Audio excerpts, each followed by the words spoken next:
Good morning, podcasters. Today is Wednesday, June 24th, 2026, and today it's our podcast news and comment episode. YouTube takes over podcast discovery, Netflix video podcast push hits another snag, and AI-generated shows raise more concerns for indie creators.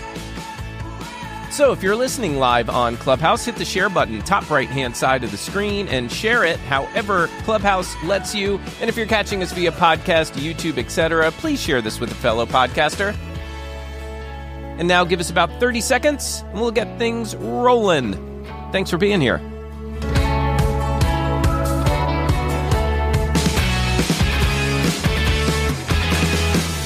The Podcasting Morning Show is powered by Ironic Media, helping podcasters launch, polish, and grow great shows. And by Content Creators Accountant, helping creators build real business behind their content.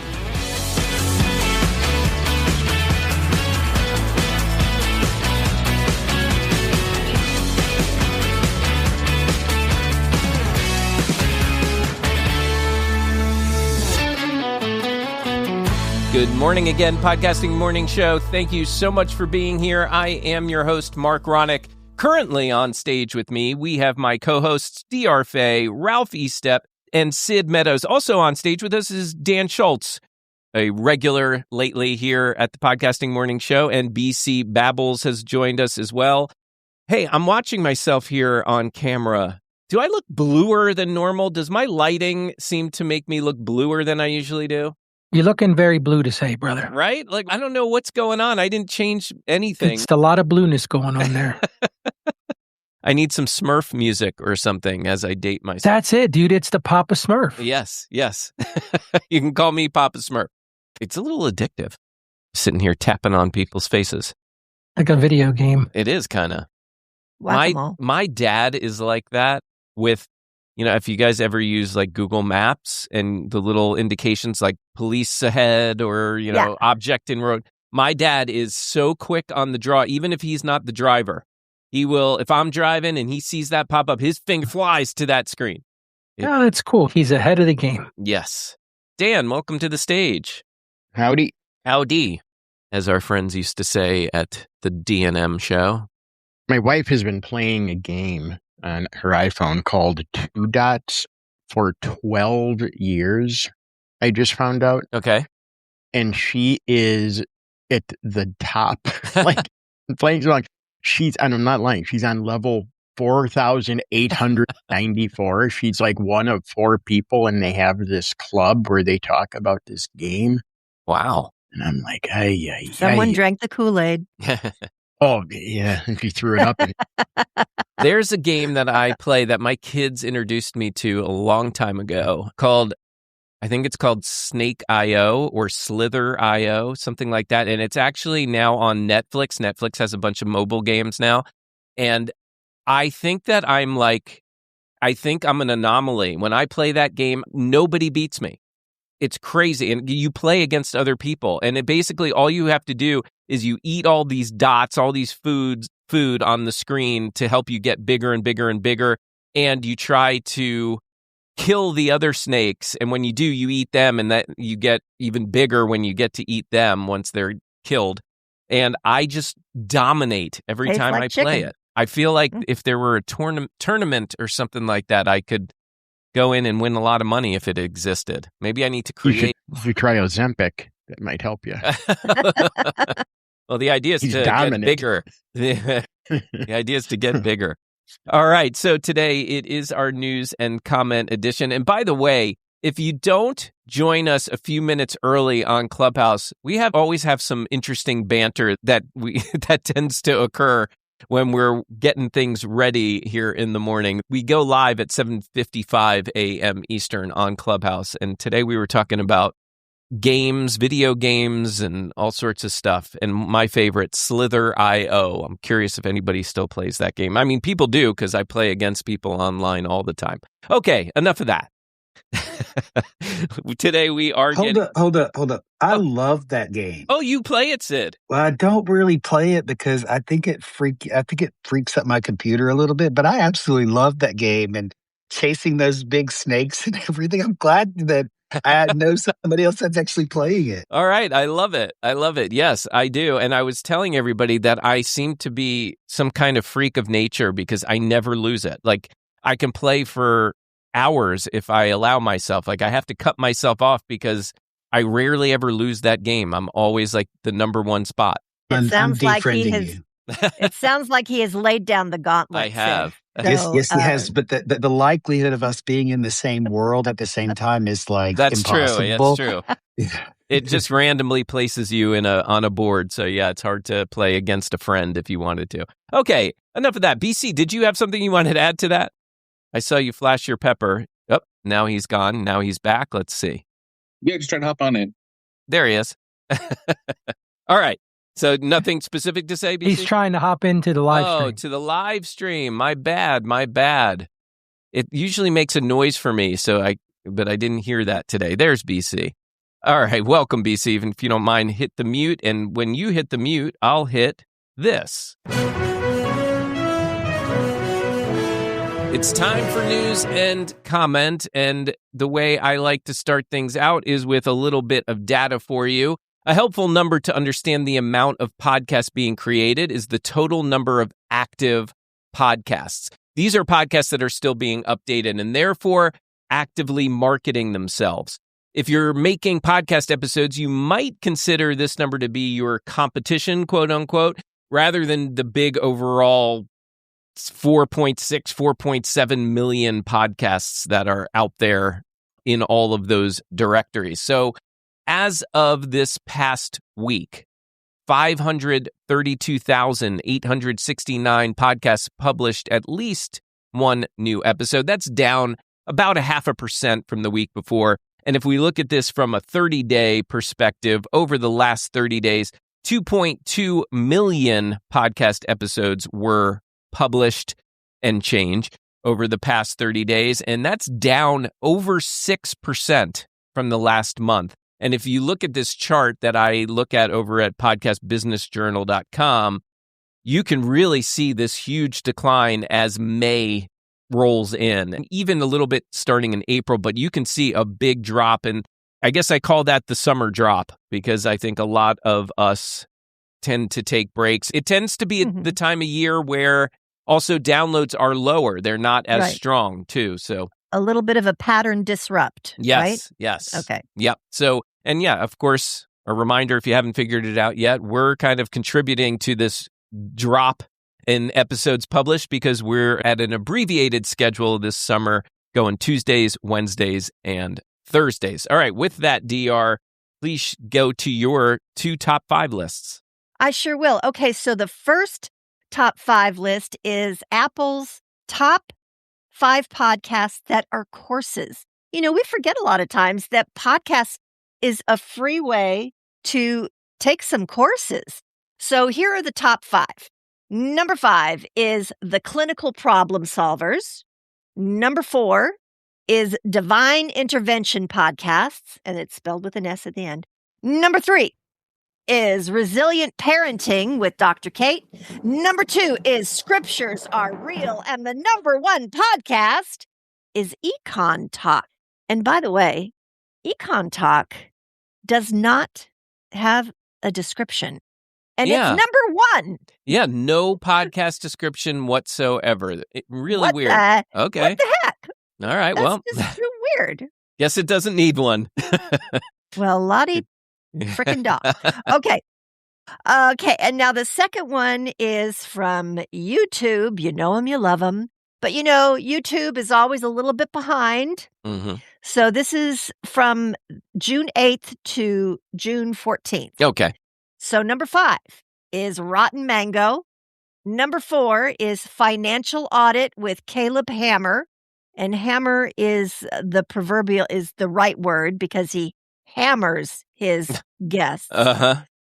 Number 3 is the Midas Touch podcast. Number 2 is Dr. Insanity podcast. And the number 1 podcast on YouTube is the Joe Rogan Experience. I love the energy, DR. It's a great way to kick things off in the morning. BC, did you have something? Yeah, that Rotten Mangoes, is that like the Wish version of Rotten Tomatoes? What's going on there? Yeah, don't That is know. a true crime. That is a Ah, true crime. True Yeah, crime. Okay, it that's is. It's an interesting show. I got involved in it a little bit because they were talking about one that is right here in Nashville, a true crime that's right here in Nashville. And yeah, so I had to take a listen and I really got quite involved in it. very cool. All right, there you go. Good recommendation from DR. Personal recommendation from DR. Let's get into some events around the world of podcasting. I'm going to be as brief as I can with this. First, we have Untangle Your Podcast Back End.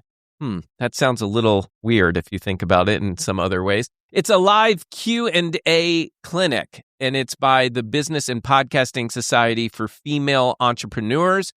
Are you spending more time managing the back end of your podcast than actually recording it? Whether you're launching, relaunching, or scaling your show, this free live session will help you stop acting as the volunteer admin for your own podcast. Learn how to untangle the weeds of your back-end workflow and reclaim your time. It's a free event. It happens tomorrow, and I will include a link in the show notes for you. Also, what a surprise. Empowered Podcasting 3 is coming, and man, is it coming. We are officially less than 2 months away from the big event. And are you starting or building a podcast, a YouTube channel, a creator brand, and tired of trying to figure it out all by yourself? Empowered Podcasting 3 brings podcasters, video creators, content creators, and industry professionals together for a weekend of real connection, practical guidance, interactive workshops, panels, conversations designed to help creators grow with more clarity, confidence, and community. No matter where you are in your journey, this event is designed to give you fresh perspective, meaningful connections, and practical takeaways that you can put into action right away. Go to empoweredpodcasting.com, and if you want 20% off your ticket, especially right now before tickets go up next month, you can use my coupon code EPCMarc20, and that's, again, EPC Marc, spelled with a C, 20. That'll give you 20% off. It's August 21st through the 23rd. It's in Charlotte, North Carolina. We'd love to see you there. Now, speaking of Empowered Podcasting, we are now on a weekly live stream schedule. So myself, Jason Sircone, and Rich Perry, we get together every Wednesday at 1 p.m. Eastern with different people from the community, sometimes sponsors, sometimes speakers, sometimes both, sometimes attendees. We have all sorts of people that were coming in, and we're talking a lot, mostly all things podcasting, and we also keep you up to date with some of the latest information and announcements for the upcoming event. And today we have Jennifer Longworth of Bourbon Barrel Podcasting. She's actually somebody that shared the stage with me at PodFest. She was a fellow Community Award recipient. We got the PodFest Community Award, she and I and a couple of other people. Great person. We ended up actually traveling a little bit together too. We were on some of the same flights coming home from PodFest. She brings the perspective of a longtime podcast editor, producer, author, and a podcast service provider who knows what's happening behind the scenes after the record button gets pressed. So we'll talk podcast production, growth, conference energy, and what podcasters need to know before heading to Charlotte this August. So you can find out more at podcastingmorningshow.com/EPC live, and that link will also be in the show notes. But to be honest with you, if you want to catch us live, if you're listening here live, you're probably the only one hearing this because by the time the podcast comes out, it may be too late. But you can catch the replay at any time at that same link. Quick tip, smart move. Yeah! Content creators business bite! And today's Content Creators Business Bite is brought to you by the guy who's going to share the story for this segment, Ralph Estep Jr. of ContentCreatorsAccountant.com. And Ralph is my accountant. He's helped me with getting my business stuff, finances in order. He helped me with my taxes. He helped my wife with our Airbnb business, our personal finances, etc. He's been a great help and a great resource. He's been really, it feels like a teammate when it comes to our finances, which is something that I know, especially my wife has been talking about for months before we came across Ralph. And it's been so great to really have that partner, to feel comfortable enough to share the finances and get that advice from somebody who's been doing it for 30 years. So with that, Ralph, what do we got for today's Business Bite? Well, good morning, Mark, and thank you so much for those kind comments. The check's in the mail, my friend.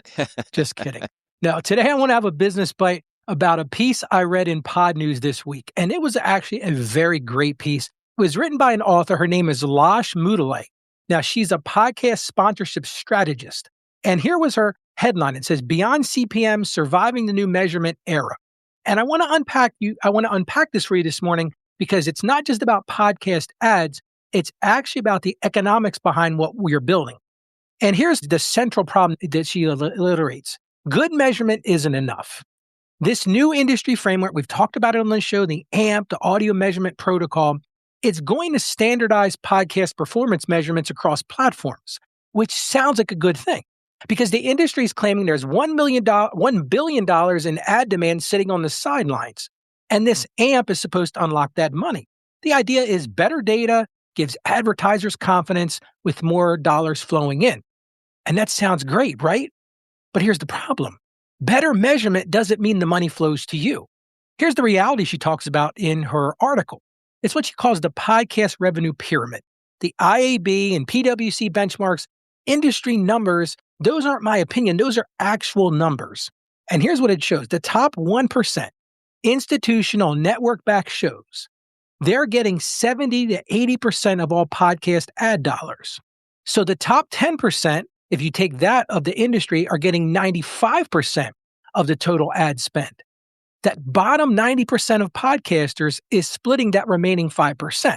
So think about it. 90% of creators are splitting 5% of the money. These are people in that middle tier. That's the 5,000 to 25,000 downloads per episode. It's what her article calls the commercial dead zone. It's too big to be a hobby, but it's too small to matter to big networks. So she talks about this thing called the margin squeeze. And I 100% agree with this. Costs are up, but revenue was flat. When she looked at the numbers, production costs are up 200 to 300% in recent years. It's driven by video, multi-camera video to compete on YouTube. There's a lot more short-form clips chasing after those social algorithms. You've got software subscriptions, editing, remote production, and don't even let me get started on the pro audio gear. That stuff's not optional anymore. It's a must-have. At the same time, I've talked about this on the show before, the CPMs have stagnated or dropped. Yeah, there's more shows, there's more inventory, but the same ad dollars, which is the trap. More ads per episode, the completion rates drop, and you get diminishing returns. She says in her article, more ads don't equal more revenue, it equals diminishing returns per listener. So here is her takeaway, 3 moves beyond CPM. So she says in her article, what's the answer? The article lays out these 3 moves. As the numbers guy, I love all 3 of these. Here's her first move. Number 1, audience as a standalone economy. Stop thinking about downloads. Start thinking about who's in the room. Who's in your room? Think like 2,500 engineers. Maybe you've got 5,000 small business owners or 10,000 niche enthusiasts. That's not a small audience. That's a concentrated microeconomy. And then your podcast stops being the product and it becomes the engine. And you unlock revenue beyond advertising. Things like premium access and memberships, workshops, master classes, consulting, coaching, and products built for that specific audience. Here's the second thing she calls to do. Sell exclusivity, not inventory. Programmatic networks, random ads, your niche authority is stripped away. Instead, find one sponsor, just one, who wants to access to your specific community, and then package your influence, not your audio stream. You can do things like sponsored webinars and masterclasses, co-branded content and lead funnels. Live events are great. Sponsors get undivided room attention. You can do these in fixed fee, high value annual partnerships, and then you price the impact of what that is equal to the advertiser, not the volume of people that you're bringing to them. Here's our third move. Scale outcomes, not audiences. And I absolutely love this one. Stop selling exposure and start selling commercial results. You got to shift the conversation. What happens after they hear the ad? Have a custom landing page so that when they hear the ad, The advertiser can see what's happening. Private offer codes, like Marc offered one for getting tickets for Empowered Podcasting, and deep editorial integrations. Build case studies. Document everything of what you deliver, because when you can prove the return on investment, they're going to renew this. Here's the bottom line. Here's what she says. Here's what I want you to take away from this. Better measurement in podcasting is a good thing. It's more understanding the industry is also a good thing, but it's not an economic salvation for the independent creators. Creators who aren't chasing a bigger slice of that 5% pie, they flip the model entirely. Build revenue streams yourself that reflect the real value in the audience. I'm going to leave it with this. The article says it best. Be owners of trust, not renters of attention. And that's your business bite for this week. Thank you, Ralph. Appreciate that. And yeah, if anybody has any thoughts, they want to chime in. BC, I'm not sure if you did on Clubhouse or not. That might be an old pepper I see. Yeah, it is. Okay. And I'm going to pause here if nobody has anything else to add to this. And thank you again for that, Ralph. It feels like an old school morning, because here I see some OGs of the Podcasting Morning Chat, now Podcasting Morning Show. Some OGs here. James Scott in the audience. James from Scotland, welcome back. And Amanda Sharp, the one who was really holding the Podcasting Morning Chat together for so many years before I took it over. And Amanda's on stage with us, so I have to say hello to you, Amanda. Welcome. And shocking that you're here on a Wednesday when we're doing podcast news, your least favorite of the week.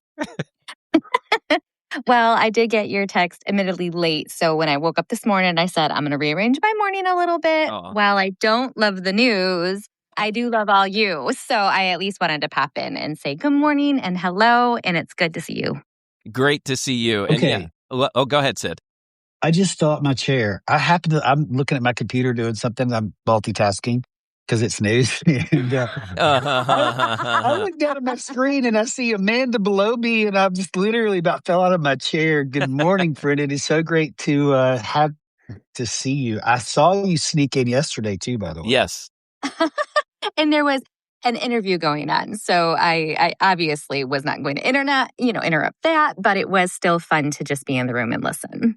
Yeah, and that was why I reached out to Amanda yesterday, was because I saw she popped in and I knew the interview thing was going to interrupt things if we were to bring Amanda up. So I asked her to come today, and I'm so glad. And Amanda, how is content creating going for you? You are still at it. I still see lots of content that you're posting, and I certainly have noticed the full shift to really embracing your town, your store, and that seems to be the focal point now of your content. So how is everything going? It is going better than I could have ever dreamed. It is just so fabulous. It's the rewards every single day that all of the seeds that I planted for years that I get to sow now is just so unbelievable. I don't know. It feels like a dream every day that I get to do what I'm doing and that this is my life. It's just amazing. And it's not that I didn't have some terribly hard years. Yeah. I'm just really savoring the season that I'm in of, again, the effort that I put in years ago is just actually doing something now. Yeah. And that's, I think, such a great lesson for a lot of us is, sometimes we've talked just as recently as last week, where we're talking about the grind we were talking about with Sid, right? And sometimes after putting so much time and effort into the content and feeling like, is this worth it anymore? That's usually the time when things start to click here and there. But it's so cool to hear that it's really clicked for you. And is there anything big going on that you want to share with us? Oh my gosh, I just feel like there's just so many things. And I'll quote Sid from years ago, even like the smaller things are such wins. So there's still extraordinary in the ordinary. And I think that's just something that my eyes so clearly see now, that every single little thing is just a joy and a win. So I've got big things going on, little things going on. We're building a barn and that's fully funded. Wow. Today, I don't know, almost a year ago to the date, I started on a mission to replace two sisters' roofs that were just in terrible disarray. And it started yesterday and they're getting their new roof this week. So that feels really good. And this is all related to the content that you put out? It is. Yeah. Yeah. What it comes down to, I'm a professional beggar and the people really love that. And they support it and they send money, and I get to use those things to do really great things for the community and the surrounding areas. And it's a gift to be able to do that. It's a gift to be able to use that gift of being a professional beggar. And I think the biggest thing was a couple years ago when I started it, I mean, people knew I was sincere, but I didn't have any thing to show for some of the things I was begging for. And now, we've got 2 helicopter Easter eggs out of our drop, or, under our belt, 2 fall festivals. There's things, so the money just comes so much easier because people see what we've done with money and know that it's going to really good things. So it's just been really easy to get the money now, and that just feels really good, but not putting years of work into it. That's awesome. I am so happy for you. And I want you to share, for those who may not know, where should they follow you, and what's that handle to follow you? So Pressed Rose on Facebook or Amanda Sharp on TikTok. Those seem to be my favorite places. And I just hit 10,000 followers on my Facebook page for the store. Nice. So that was a lot of hard work to get there. My goal, I was at 5,000 in January. So my goal was to get to 10 by the end of the year. And I hit it this month. Halfway just yesterday. through. Yeah. So I don't even know what, I just saw that this morning. So I don't even know what my new goal is. I just don't know. It's just good. But it's not, I have to be so careful when I'm saying it's so good. It's just that I've put in so much work. Yeah. So it's not like I've just been handed this stuff. There's been years of a lot of effort being put into it. So it's not that I'm bragging. I'm just really enjoying, again, that work has turned into something amazing. I love it. And thank you for sharing. Thank you for coming by here, Amanda. Appreciate you. And please feel free to stick around and chime in whenever you'd like. And man, when I say it's old school day, it really is. I see Julie Loken has joined us in the audience here on Clubhouse as well. Very cool to see some old faces popping back in the room. And by old, I just mean familiar faces. All right, so with that, let's dig into some more news. And the first place I want to start is Shure microphones. They're offering discounts across their microphone and earphone lineup without locking the deals to just one online retailer. This is according to Pod News. The Shure website lists the current savings, including $66 off the SM7B. That's the mic I'm using right now. And those deals are available through Amazon and other authorized dealers across North America. And I'll add this. Shure is probably my favorite microphone brand. They've been reliable. They sound great. And some of the prices I'm seeing right now are the best I've seen in a long time. So if you've been thinking about upgrading your mic, there's Ralph's. He's got one of these as well.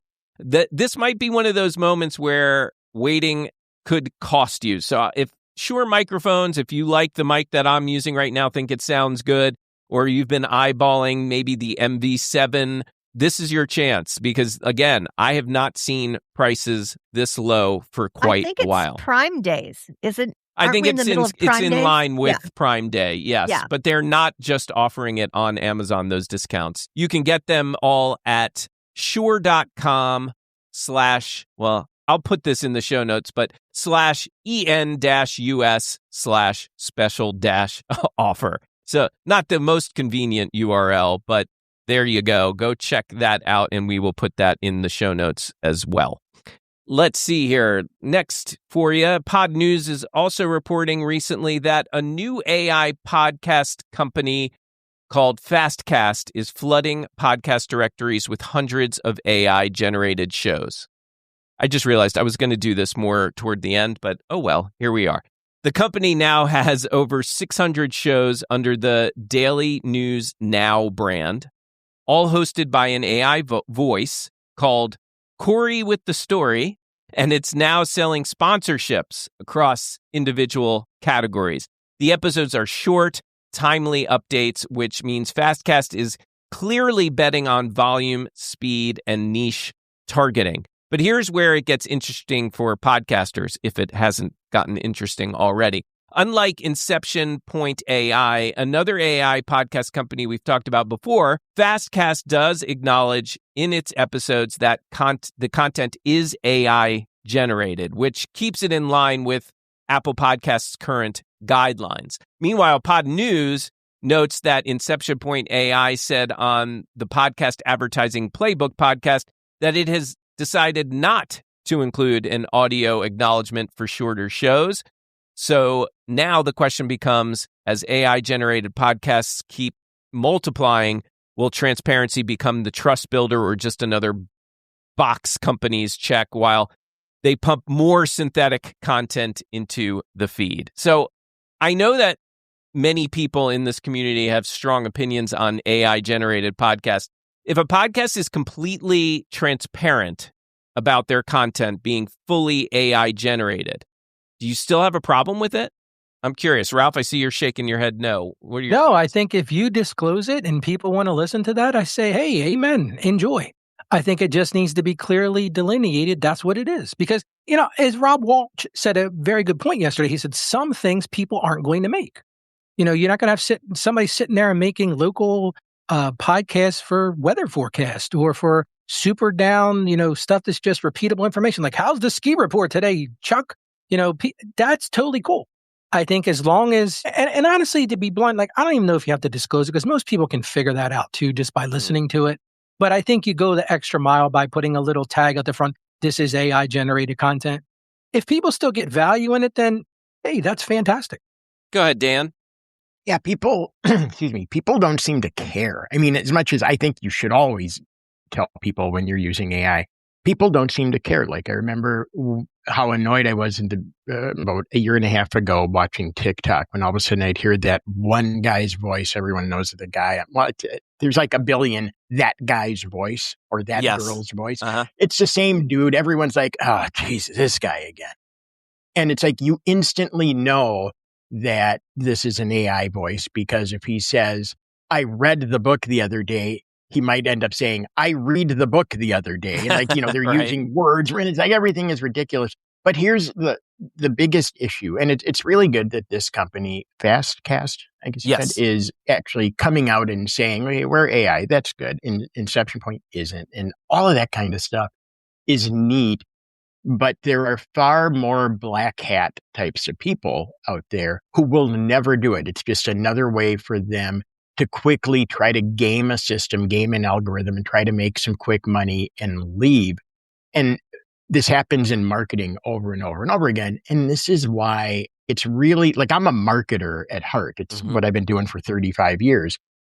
I hate when marketers get into things and mess it up for everyone, because ultimately what will happen, it's like the same thing that happens with credit cards. The government comes in and says, hey, you guys are charging pretty high rates. Yep. No, we're good. We're not going to do it anymore.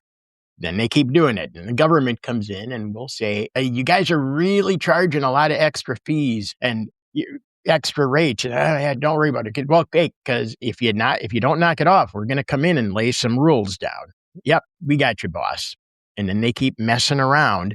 And then pretty soon the government has to come in and say, you a-holes, we told you to knock it off and you kept screwing around with everyone.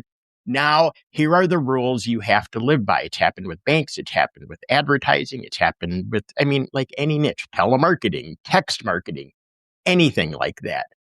And the bigger problem is not that, like, it's always good to identify when you're using AI, because if you're responsible, you will do that. And I agree with Ralph a little bit that it probably doesn't matter. Just like I said, here's that guy again. And people keep listening to the same voice on TikTok for a billion videos in a row, and nobody seems to care. Yeah, agreed. Right. And I will say this. I know you said that most people can tell right now, but hold on a second.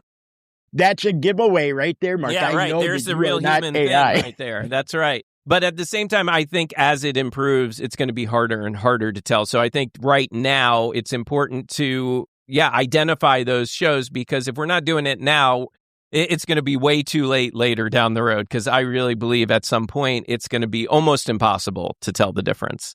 So more to come on that. Janae, did you want to add something? Hey, good morning, everyone. Yes, I would love to add something to this topic. So if we just look at the numbers, right, we have been using AI as ChatGPT, Claude, all those platforms, and there's over 200 plus million people using AI to get their news already. So this is just one more medium that's now taking the hit of AI content. And then you're agreeing and then you're listening. Because believe it or not, everybody on the stage here has been using AI, chat, Claude, whatever, and taking that with a grain of salt or not, but we are actively using it. And we are on the top, 2% of the content creators. But the consumers don't even think about half of the stuff that we think about. Yeah. So take that perspective, right? So the people that are going to say, oh, this is AI are people like us. But the people who listen to podcasts just to get their news, just to get over, are not really going to think about any of that. So it's a good thing, but not really.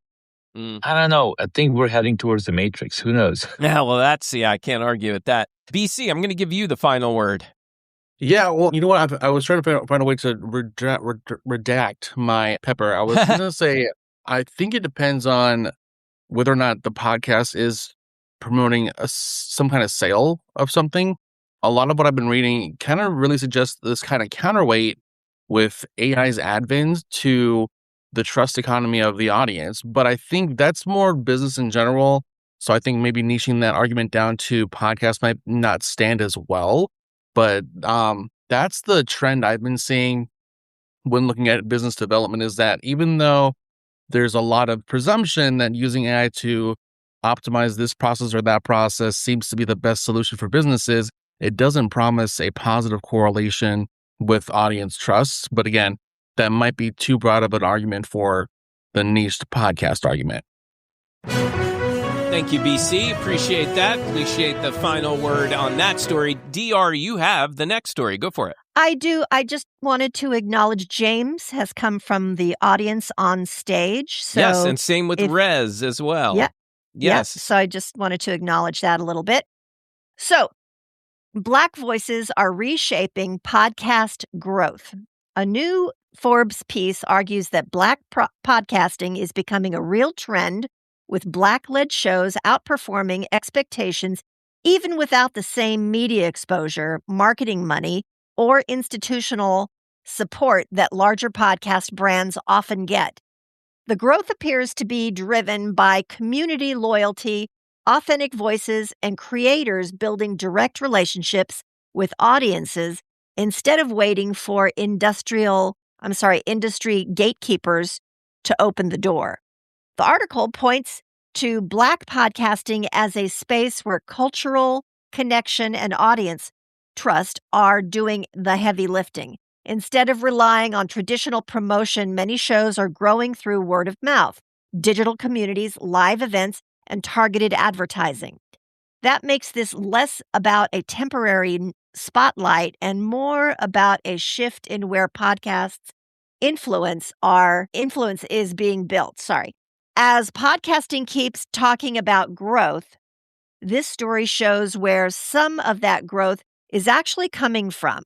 Black creators are building loyal audiences, strong communities, and commercial value, often without the support systems that should have been paying attention years ago. Yeah, and that's great news because that particular community.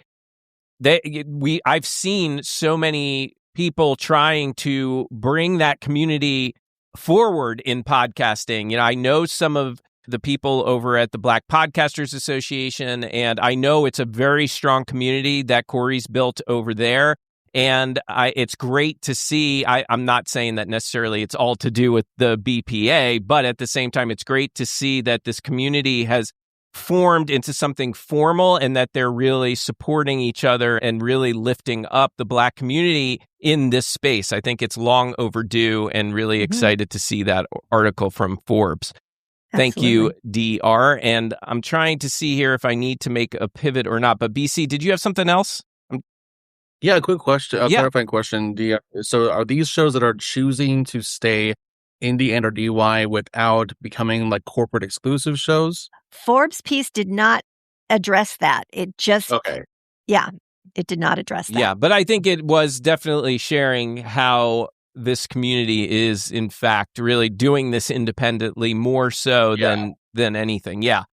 So, yeah, good question. Okay, so I'm going to jump. DR, let's jump to one of our headline stories here, story number 6, because, we've been talking about Netflix here and there for a while now since they've come into this podcast game, and I know there's an update.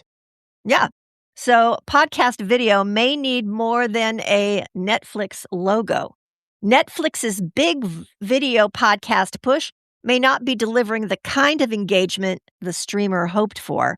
According to reporting cited by Awful Announcing, that's the name of the people who did the report. It's called Awful Announcing. Yeah. No video podcast has landed on Nielsen's weekly top 10 so far, even though Netflix often dominates that chart. Sources also told Puck's Matthew Baloney, it is baloney, okay, that podcast engagement numbers on Netflix are low overall. Netflix has made major deals with Spotify Studios, The Ringer, Barstool Sports, and iHeartMedia to bring video versions of popular podcasts to the platform. But so far, putting big-name shows in front of Netflix subscribers may not be enough to change how people consume podcasts. Shocking development. People may not want to open Netflix to watch 3 people talk onto microphones. Mm-hmm. This is significant because video podcasting is being treated like the next big growth lane, but Netflix's early results suggest that audience behavior does not move just because the platform makes a deal.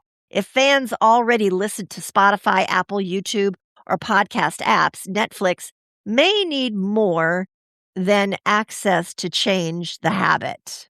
Yeah, so I'm curious, because we've talked about Netflix and podcasting here and there, especially on news days, why do we think it is that podcasts on Netflix seem to not be working right now? What's the problem? Could it be their marketing?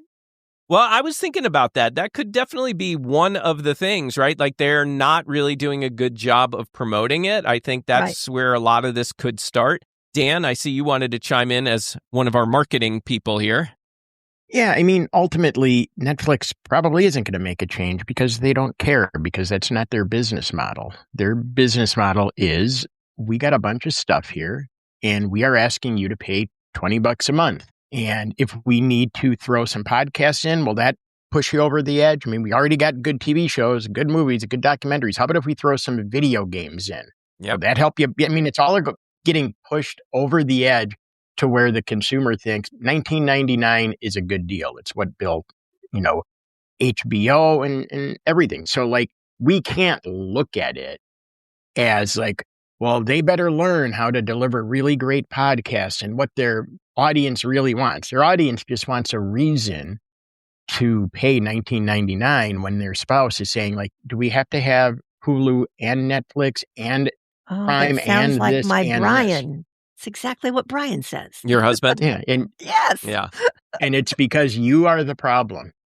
Because you keep pushing him to buy more and more stuff. You might be right. Yeah, the subscription queen over there. Yeah. And I got to say, John in the chat, by the way, John, we were just talking about you before the show started, just saying how we hadn't seen you in a minute. So welcome back. And John in the chat says, I think I know the issue. No one goes to Netflix for podcasts.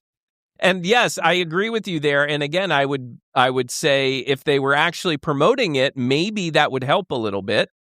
But yeah, I mean, for the most part, it doesn't feel like a perfect match as far as podcasting and Netflix goes. Yeah. And let's see, Rez has something. Go ahead, Rez. Hey, Mark. The thing is, like, I don't generally grab my popcorn to watch a podcast. Like, right. You know what I mean? I'm always like kind of doing something, cleaning the house. I'm not stationary. So yeah, I don't think it's a Netflix thing at all. Yeah, that makes sense. It's just not the type of way you would consume a podcast. I get that. Absolutely. BC, you had something else? Yeah, I'm going to say it's the variety that they offer. It's all kind of the same stuff that already dominates everywhere else. It's true crime, it's sports, it's some horror There's stories. cooking, a lot of culinary. That's all what the I same watch. stuff. So Yeah. for me, it's like if it was something different, like say if it was like Tea Time with Raven and Miranda, or like anything that's more niche or that's not part of the same stuff that already dominates. And I mean, I guess that would have been that's the smart move technically for business. If these categories dominate everywhere else, surely it'll dominate here on Netflix. But for me, it's boring because partially I'm on this show, so we talk about it all the time. Mm-hmm. But I think also anyone who enjoys podcasts kind of inherently knows these things dominate everywhere else too. So what makes this Netflix brand of podcasting any different, even if they have huge budgets behind them? It's just kind of boring at this point. Yeah, great points. Thank you, BC. By the way, Sambaza, welcome. He's checking in over on the video stream. Great to see you here as well. And again, if anybody's interested in checking out the video during or after the live stream, that's podcastingmorningshow.com/join us. Amanda, you were flashing a siren, so I'm curious if you wanted to chime in here. Yes, and I didn't realize it went, and I'm so sorry. I didn't to hear have anything. interrupted. Oh, it on my side, Okay. obnoxiously. I couldn't find the pepper. No problem. I guess I didn't realize I've been out of the loop that Netflix was allowing the podcast, which to me, like I have parents who are never going to go to the YouTube. You know, that is one thing that they're just not going to go to. So I feel like if I were to find a podcast that I think my mom would enjoy listening, she does have Netflix on her phone. And so I feel like for my parents, and maybe the parents' age, it's a app that they're comfortable with and they don't feel like it's going to like put something in front of their face that they don't want to see. Yeah. So I think for like my parents, it's kind of perfect that I could send them a link to that and they would be okay and comfortable to listen to it in a safe spot. Yeah, that makes a lot of sense. Yeah, there are probably certain types of consumers that it could work better for. And again, look, I mean, we've all been talking about Netflix for months now as far as podcasts are concerned.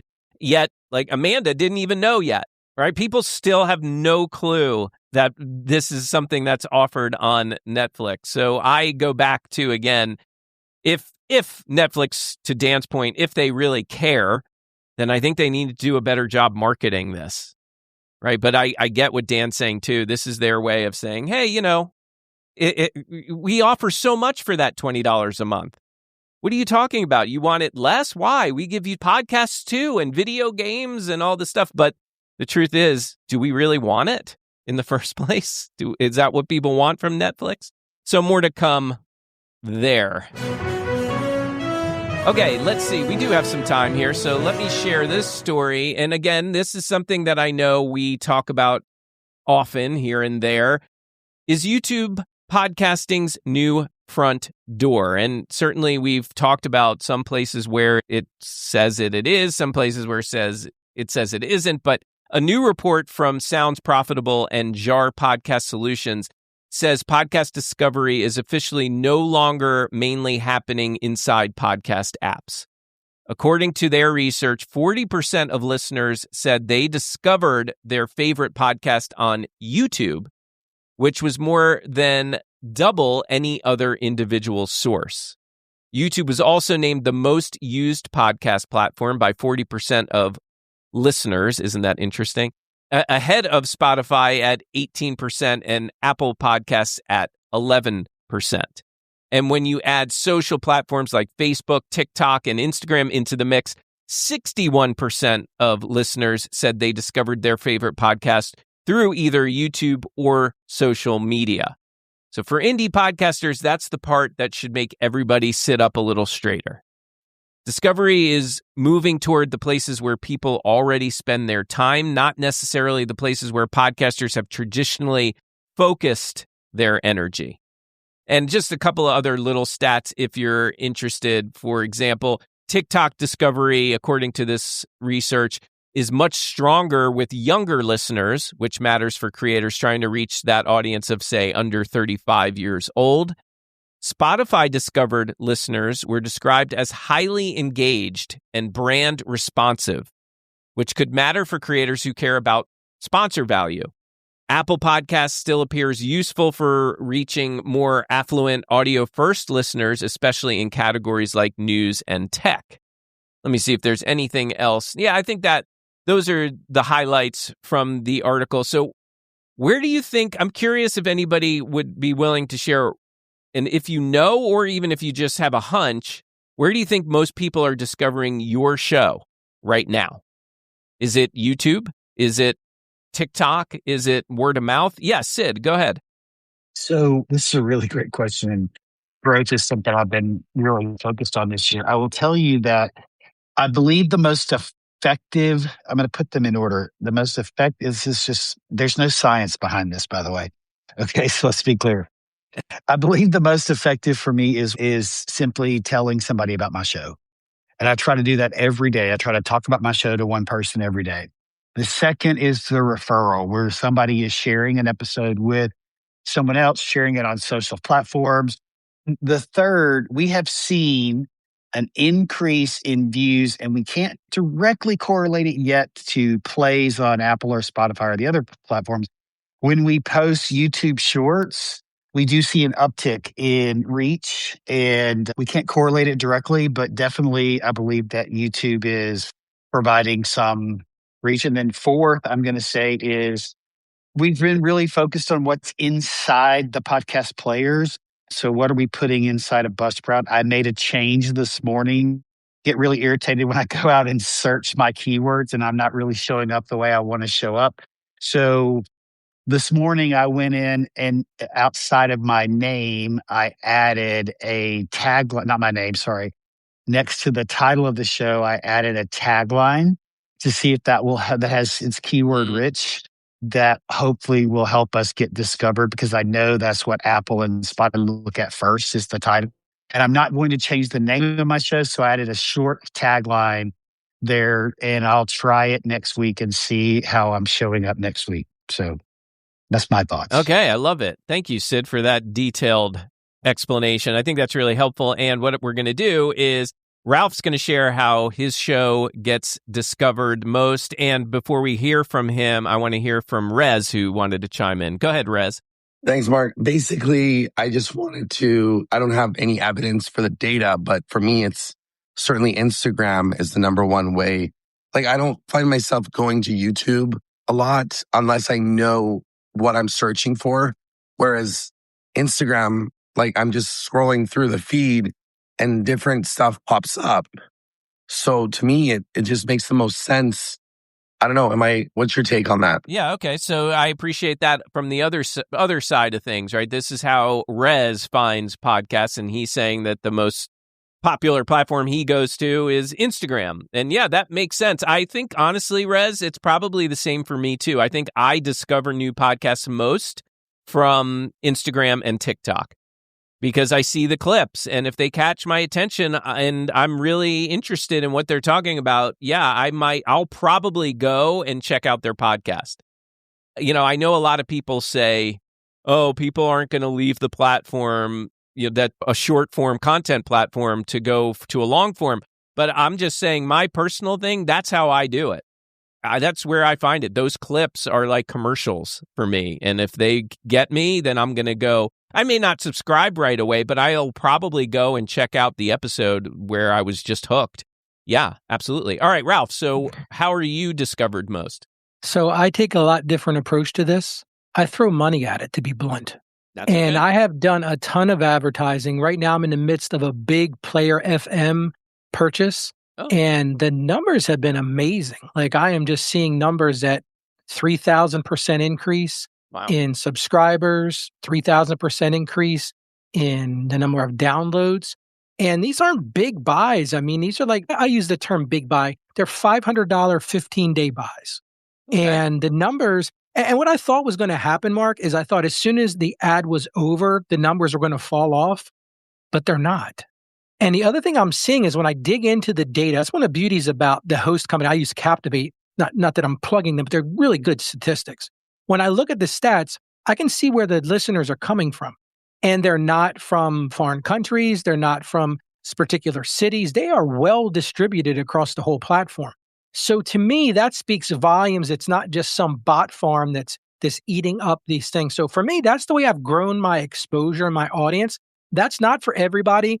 That's not for the hobbyist. I totally get that. But to be blunt, I'm doing mine to generate my brand and to make myself known in the market, and it's working.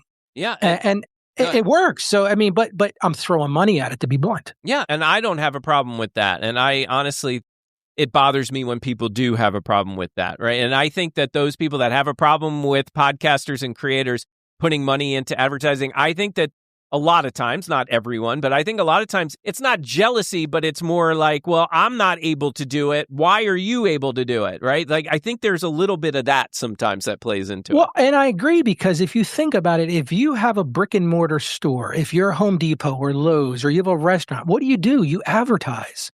You pay to advertise. I think it's the silliest thing on the planet that people criticize folks like me who make a genuine, intentional investment in our brands, and it's working. And I am meeting people. I've got exposure that I wouldn't have had before. And I've got a great team behind me. Cindy joined me as my publicist. She's been doing a great job of getting me out in front of people too. So the multi-tier thing that I've done, Mark, and that's what's working for me. Yeah. And Rob Walsh. I have a question. Yeah, hold on one second. Rob Walsh, he talked about this a little bit yesterday, right? Like, it's okay to invest money. It's a matter of where are you investing your money. Some of these people, like you were pointing out, Ralph, is that, sometimes people are buying these farms, we'll call them, right? These content farms. And that's why he mentioned the foreign country thing, because a lot of times when you're not actually paying for advertising, but you're just paying to boost your numbers, a lot of those numbers are coming from random foreign countries. All right, go ahead, Sid. So, Ralph, my question for you is, are you driving them to your YouTube channel or to your audio version of your show? These particular ads, I'm driving to the audio version of my show. They're specifically for that. I spent a lot of time and a lot of money on the YouTube side, and I grew my subscriber list to, between all four of my shows, I'm at like 800,000 subscribers now. And, that was intentional, but now I'm really moving towards the audio side, Sid. Okay, thank you. I just was curious where you were sending them. And when you said you were doing it with FM, whatever, and through Captain, I assumed it was audio. Yeah, Player FM. I assumed it was the audio version, but I know you're a YouTube first, a video first podcast, and an audio second. So I just was curious. And Sid, I want to bring one other thing to your attention. The other thing that I've been watching, I have a website for each one of my shows. The website traffic is increasing substantially as well. So that tells me that people are not only consuming the content, they're looking at the show notes, they're clicking on the links, because I'm seeing a lot of activity there. So I think it's driving the brand, which is the whole point. Love that. Well, and you bring up something that I think is really, we've talked about this many times before, is have a website for your podcast. Because if you do, to something Rez was talking about a minute ago, Google Analytics will tell you where they're coming from. They'll tell you whether they're coming from social, it's organic, it's referral. And that's really, really great insight to figure out how people are finding. And they tell you how long they stay, which is even better, right? So you get a lot of insights when you have a website that can be then linked to your Google Analytics. Sorry, Mark, I will quit interrupting. No, please. Sid, I want to say one more thing, Sid. Yes, but have a good website. Have a site that is updated with information, not just, hey, I just posted new content, click here. That's one of the intentional things I do as well. I write a blog post for every piece of content I put out. The team that I have working with me, we are very intentional about bringing value to the website, because the worst thing you can do is send somebody to your website and it's the same stale stuff that they saw yesterday. So I agree with you, Sid, but I would add to that, what do they call that? An adjective of that, a great website. Yeah, Ralph, I couldn't agree more. I'm working with one of my clients at Ironic Media right now. We're helping them with their meta ads, and not just for their podcast, but for their whole ecosystem. And the numbers so far are looking really impressive. However, what that client has come to us, not complaining, but maybe I'll say with a little bit of concern, because they're saying things aren't converting.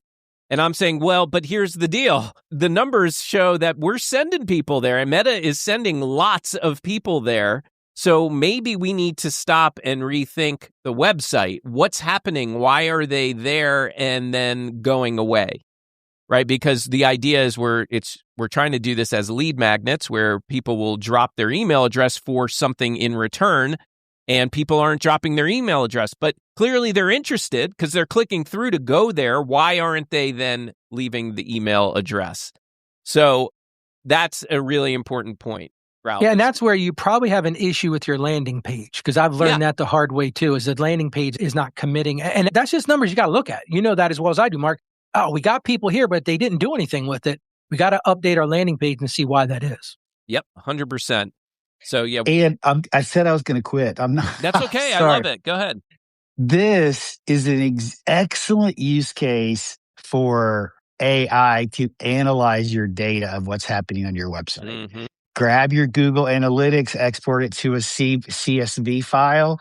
I put mine into Claude and gave me like all this insights, and then it had some interesting facts. And then I did not, but I could ask it for recommendations for improvement, right? So this is an excellent use case for AI because, Mark, your client, Ralph said it, people are landing on the landing page there. They're getting there, but something is not keeping them there. There's something about it that they don't see the value to giving you the golden ticket, which is their email address. Yes, 100%. So we will be looking into that. And yeah, that's a great idea. And on top of that, now with things like Claude Bot, right, where you could actually even have it go and look at that web page and give you feedback as far as how does it look, where can we improve upon it, etc. So that piled with the analytics could be a really powerful tool and lesson for this particular creator. So more to come. I'll share more about that as we go here. And a reminder that we're back tomorrow at 8